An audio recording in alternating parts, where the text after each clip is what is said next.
Voici un personnage que vous connaissez bien. De son nom original The Grabber ou l'Attrapeur en français, il est le tueur redouté par Finn et sa sœur Gwen dans la saga de films Black Phone. Et si le premier opus restait relativement soft en matière de brutalité, le deuxième, lui, n'a clairement pas hésité à jouer sur la carte du gore pour aller beaucoup plus loin. Pour vous situer, l'ambiance peut presque rappeler une sorte de Nightmare on Elm Street moderne. Alors qu'on pensait tous que le Grabber était définitivement mort, il n'a en réalité pas dit son dernier mot. Et ça, il va le faire à travers les rêves de Gwen pour revenir et commencer à la hanter. En quête de réponse, Finn et sa sœur vont ensuite se rendre dans un ancien camp de vacances où travaillait autrefois leur mère. Là-bas, ils vont très vite comprendre qu'un drame s'est déroulé. Des années plus tôt, plusieurs enfants ont été assassinés et évidemment, le responsable n'était autre que le Grabber. Maintenant, lors d'un de ses rêves, Gwen va être témoin d'une scène absolument atroce. Alors qu'elle découvre pour la première fois les enfants disparus, l'un d'eux se fait littéralement guillotiner par une fenêtre. Mais attention, c'est pas au niveau du cou, il se fait guillotiner le visage en deux. Et si cette image vous retourne déjà l'estomac, accrochez-vous bien car j'ai sélectionné le pire du pire pour cette vidéo. Vous allez forcément y découvrir de nouveaux films, mais surtout des mises à mort inédites, pensées et mises en scène par des réalisateurs qui ne semblent connaître aucune limite à la douleur. Et vous allez voir, dans certains cas, le but n'est même plus de vous choquer, mais de vous faire ressentir la souffrance à travers une télé-réalité. N'hésitez pas également à nous dire en commentaire les séquences qui vous auront le plus marqué et à vous abonner si le contenu vous plaît. Bone Lake raconte l'histoire de Sage et Diego, un couple qui pense simplement s'offrir un week-end romantique dans une grande maison isolée au bord d'un lac. Mais dès leur arrivée, quelque chose cloche. Un autre couple, Will et Sin, fait irruption dans le hall d'entrée. Ils affirment qu'il y a eu une double réservation et plutôt que d'annuler leur week-end, Sage et Diego acceptent de partager l'endroit. Sauf que Will et Sin sont trop accueillants, trop parfaits et surtout trop intrusifs. La situation bascule lorsque la véritable identité du couple est révélée. Will et Sin ne s'appellent pas vraiment comme ça. Ce sont Thomas et Alice Price, frères et sœurs issus d'une famille richissime. Adolescents, leur relation incestueuse a été découverte et ils ont tué leurs propres parents pour effacer toute trace. Depuis, ils utilisent leur maison isolée pour attirer des couples, tester leur fidélité, les manipuler psychologiquement, puis les éliminer. À partir de là, le week-end romantique se transforme en un huis clos suffocant où chaque décision peut signer leur mort. Maintenant, rendons-nous à la fin du film et j'ai pas besoin de vous le dire, attention spoiler. Vous vous en doutez, il n'y a que deux issues possibles. Soit nos héros survivent, soit ils meurent. Et c'est l'option 1 que la production a choisi. Le premier des méchants à périr, c'est Thomas. Et franchement, l'idée de sa mort est juste géniale. Alors qu'il s'apprête à tuer Diego avec une tronçonneuse, Sage arrive par derrière et lui plante une hache dans le crâne. Thomas se retourne alors, tombe à genoux, la tronçonneuse toujours en main, avant de s'écrouler dessus, juste au niveau de son cou. Perso, c'est un 10 sur 10 pour l'originalité et c'était satisfaisant de voir ce malade finir de la sorte. Vient ensuite le tour d'Alice et la tournure reste assez similaire. Notez qu'ils sont tous sur un bateau. Elle va d'abord se faire couper le bas du visage par Diego, armé d'une hache, puis tomber à l'eau. Là, lui et Sage pourraient partir. Mais non, ils vont mettre la marche arrière et utiliser les pales du moteur pour la broyer. Tout est bien qui finit bien, mais vous allez voir, c'est pas toujours le cas. Surtout lorsque vous êtes poursuivi par un elfe ou un lutin de quartier, vous avez bien entendu.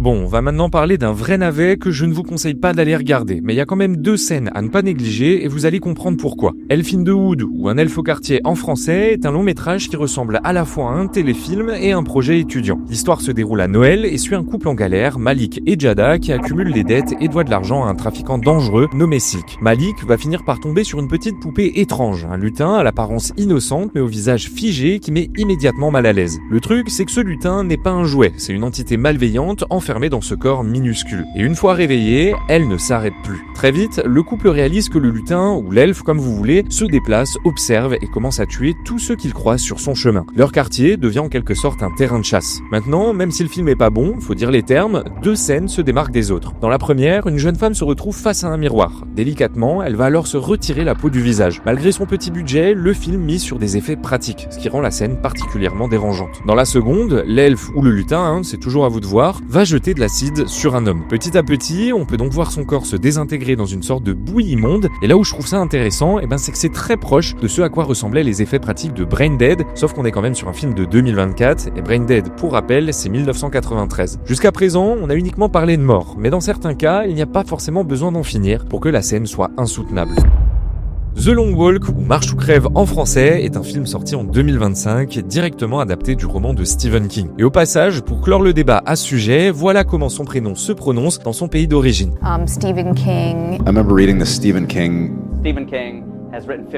Mais reprenons. The Long Walk raconte l'histoire de 50 adolescents, chacun sélectionné dans un état différent, forcés à participer à une compétition terrifiante organisée par un gouvernement autoritaire dans une sorte de version alternative des années 1970. Leur mission semble simple, presque absurde. Marcher sans pause, sans jamais s'arrêter, à une vitesse minimale imposée de 3 miles par heure. Mais la règle la plus importante est aussi la plus cruelle. Ralentir, trébucher, s'arrêter ou même flancher trop longtemps entraîne immédiatement ce qu'on appelle un avertissement. Et après 3 avertissements, les soldats qui les escortent tout au long du parcours exécutent le marcheur sur place, devant les caméras, devant le public, comme si ce n'était qu'un spectacle parmi d'autres et que leur vie ne valait rien. Au centre du récit, on suit Ray, un jeune homme du Maine, interprété par Cooper Hoffman. Comme les autres, il n'y a qu'un seul moyen de survivre, continuer d'avancer, surveiller son souffle, ses jambes et son esprit. Tout en marchant, il se lie avec d'autres concurrents, échange, doute, observe les plus faibles tomber. Et à chaque mort, la réalité du jeu s'alourdit un peu plus. Et justement, s'il y a bien une scène qui m'a fait crisser des dents, c'est lorsque ce personnage se brise littéralement la cheville. Maintenant, 2 choix s'offrent à lui. Et honnêtement, personnellement, je sais pas ce que je ferais dans son cas. Le premier, c'est de continuer à marcher sur son os. Le second, c'est de s'arrêter et de perdre la vie. Il va alors faire de son mieux pour tenir, mais au bout d'un moment, il y arrivera plus. Il va finir par se faire éliminer. On le voit marcher et honnêtement, moi ça me crispe et je ressens presque la douleur à sa place pour vous dire. Perso, j'ai bien aimé le film, mais j'ai constaté que les avis ils étaient aussi partagés et le vôtre il m'intéresse fortement. Alors dites-le nous dans les commentaires. Place maintenant à l'une des scènes les plus absurdes et graphiquement extrêmes, malgré son lien direct avec l'une des créations de Disney les plus connues.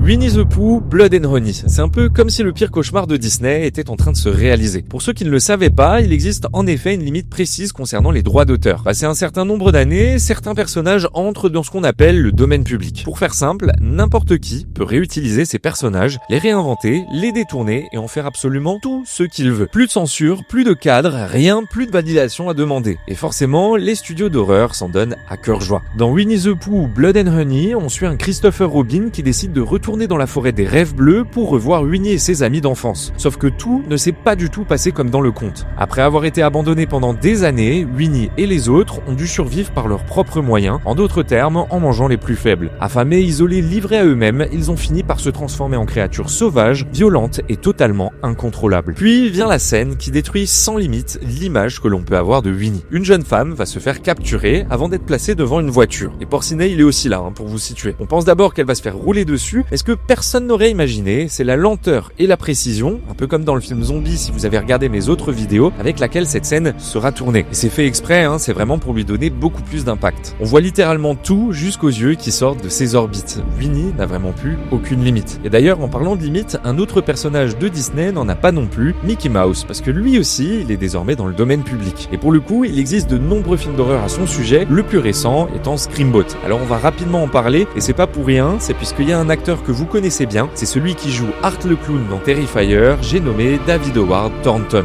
Bon, je vous préviens d'avance, le film est vraiment nul, et c'est mal fait dans la plupart des cas. Et cependant, il y a une scène qui reste assez trash pour mériter sa place dans cette vidéo. Je vous la fais simple, un policier va se faire frapper partout avec un marteau. Je peux pas trop vous en montrer parce qu'il y a vraiment du sang qui gicle de tous les côtés. À noter que comme dans Bone Lake, ils sont là aussi sur un bateau, parce que ce film reprend en fait le court-métrage iconique intitulé Steamboat Willie, sauf que là, ça s'appelle Screamboat. Donc, pour en revenir à notre très cher Mickey, ce qu'il va faire, c'est qu'il va tenir le policier juste au niveau des pales du moteur du bateau, et on peut voir son visage se faire broyer dans son intégralité, original de son époque.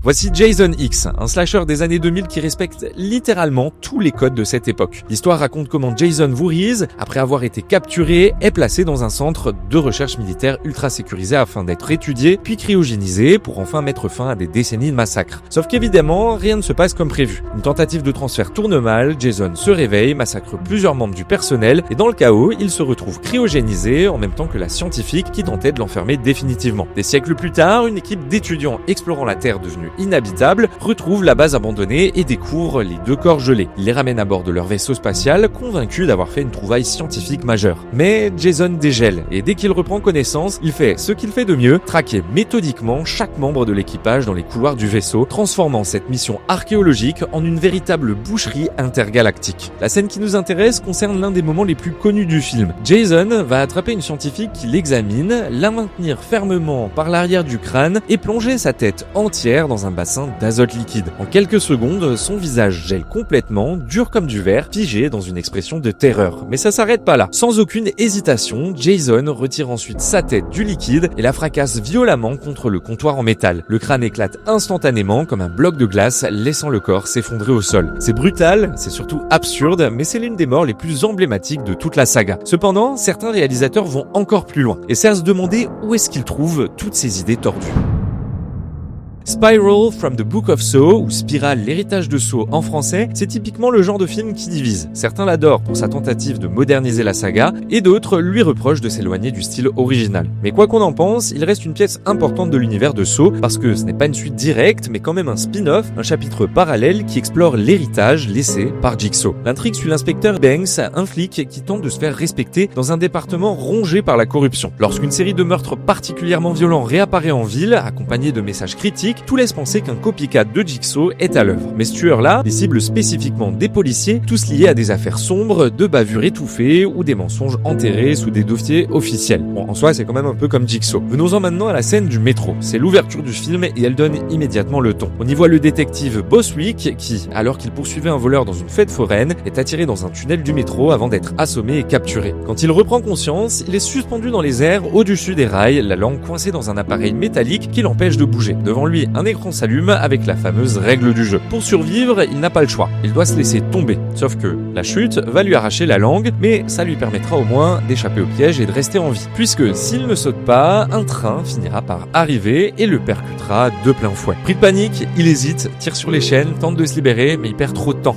Il finit par se lâcher, mais c'est trop tard. Le train arrive déjà à toute vitesse. En plus d'avoir subi la douleur de l'arrachage de sa langue, le train le heurte de plein fouet et pulvérise tout son corps. C'est brutal, c'est sec et c'est exactement ce que le film veut montrer. Le retour d'un jeu cruel avec des règles simples, entre gros guillemets, et des conséquences irréversibles. D'ailleurs, en parlant de conséquences irréversibles, accrochez-vous bien parce que la suite va très très loin.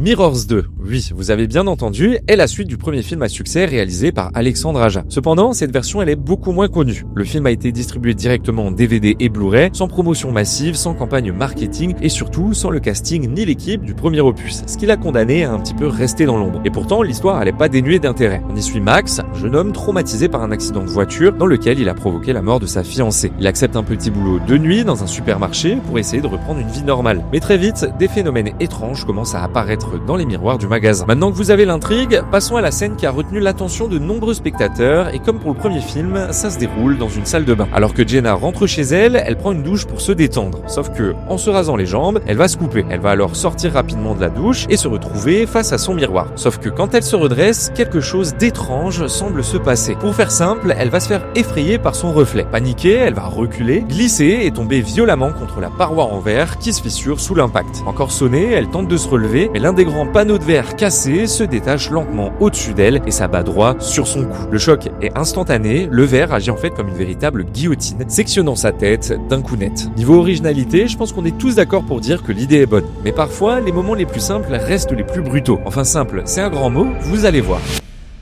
Hatchet est un film réalisé par Adam Green, un pur slasher en hommage aux années 80 qui mise à fond sur les effets pratiques, la violence graphique et un humour noir totalement assumé. L'histoire suit un groupe de touristes qui embarquent pour une petite croisière dans les marécages de la Louisiane avant de se retrouver face à Victor Crowley, une légende locale devenue réalité. C'est un tueur difforme, surpuissant et animé par une rage incontrôlable. Et si le film est connu aujourd'hui, c'est notamment grâce à ses scènes ultra choquantes et en voilà un bon exemple. Pendant que le groupe tente de s'en sortir, Victor Crowley surgit, attrape la tête de l'un des personnages et au lieu de simplement l'étrangler ou le frapper, il fait quelque chose de beaucoup plus brutal. Il plante ses mains dans sa mâchoire et son crâne et arrache littéralement sa tête à main nue. C'est extrêmement bien fait et c'est exactement le ton de Hatchet. Du gore assumé, des morts absurdes ou encore exagérées et un tueur qui ne fait preuve d'aucune limite. On arrive maintenant vers la fin de cette vidéo et pour ça je vous ai gardé le pire du pire. Deux films qui en soi se ressemblent un peu et qui n'ont absolument aucune limite quand il s'agit de torture. Et le but, il est assez simple, c'est vous faire ressentir la souffrance à travers l'écran.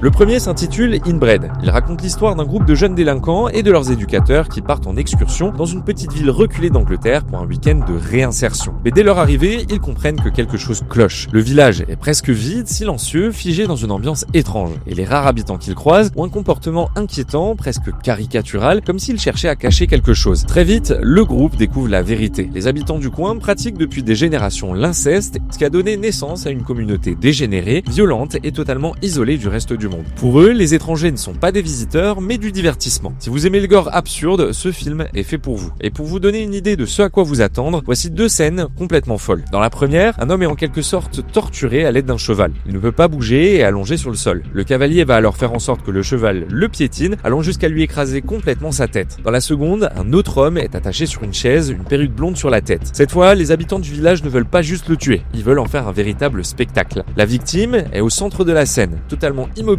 pendant que les villageois, toujours installés comme le public de théâtre, rient, s'excitent et attendent la performance. Le bourreau s'approche alors, grimé comme un comédien de fête foraine, et commence à préparer une mise en scène grotesque. Il glisse un pistolet de pompe à essence directement dans la bouche de sa victime. Celle-ci va gonfler de l'intérieur, son ventre va se tendre, sa cage thoracique craquer, ses joues gonflées à l'extrême, jusqu'au moment où son corps explose littéralement sous les hurlements amusés des villageois. Si vous regardez mes vidéos ou connaissez le film, l'intrigue s'inspire fortement de 2001 Maniac. C'est un amas de scènes totalement démente, disproportionné, mais le pire reste à venir. Celui qui vous fait souffrir, crisser des dents et parfois même fermer les yeux.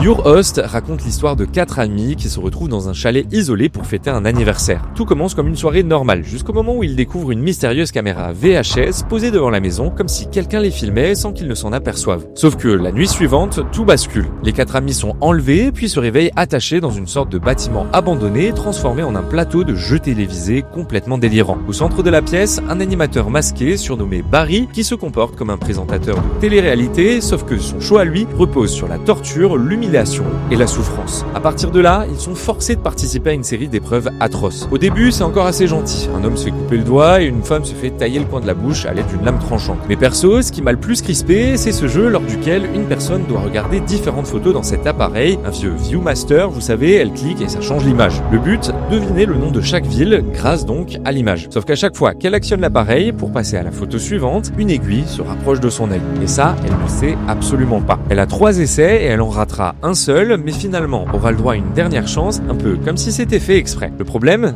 c'est que cette dernière chance, c'était effectivement le tour de trop, puisque l'aiguille perfore immédiatement son œil. J'ai clairement mal pour elle. Un peu plus tard, elle va ensuite se faire plaquer contre un mur, et une lame énorme sera maintenue juste au-dessus d'elle, avant de délicatement lui trancher le crâne. Je pourrais continuer encore comme ça, mais je vous en dis pas plus. Je vous invite fortement à aller voir le film. Si vous avez aimé la saga Saw, ou encore par exemple The Collector, c'est le film qu'il vous faut.